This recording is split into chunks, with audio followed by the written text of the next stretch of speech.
Dr. Ofweneke, today we are breaking his life down into bite sizes. According to him, he says one day he was sitting in his living room with his wife watching a popular streaming site, and suddenly God whispered in his ear and said, God laughed in my ear this and said, I remember God was laughing in my ear.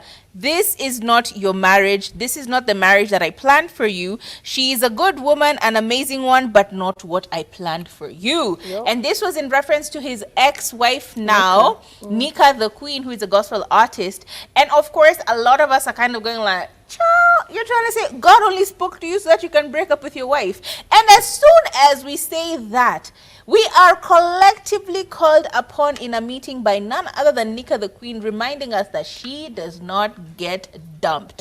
She said, you did not dump me. Please get your story correct. Please get this disinformation that you are feeding to the world recanted, because according to her, she says, she has never been dumped. She does the dumping. In her own words, she said, oh boy, do not get me started. We both know I do not get dumped. I do the dumping. It's crazy what people tell themselves to feel better. And this is in reference to Dr. Ofweneke on Thursday going to his show and actually announcing that his and her marriage in August, it's done. It's done. They're no longer going to be together. They're no longer together. He says that it seems that the two of them, from the initial story, it was a mutual breakup. But of course, clearly, they're now kind of going different ways and saying, I dumped him, no, I dumped him. It's like one of those, so that it's kind of starting to settle into both of them that they're no longer together. And obviously each and every one of them wants to be ahead of the story and wants to be the one who is the sole power. The person who ends the relationship is always the person in power, unfortunately. So what do you think?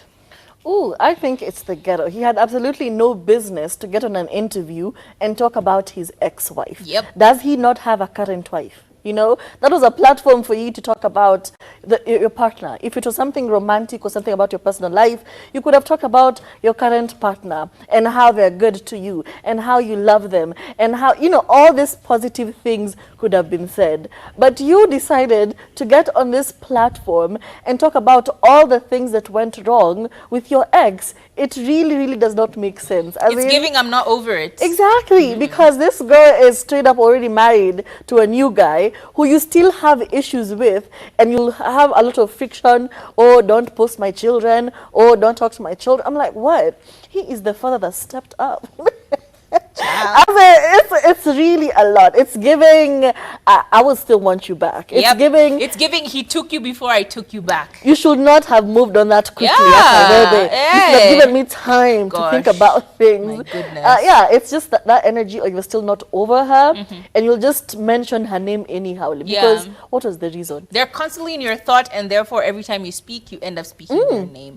But Nicah is fine. Nicah is doing well, and she said, don't you try. I will show receipts. I will bring them out, and we will see. We will shock the world with all the nonsense that has been going on behind the scenes. And I'm like, say the truth. Give us the Please, tea. spill the tea. I know you are a woman of God. Receipt. But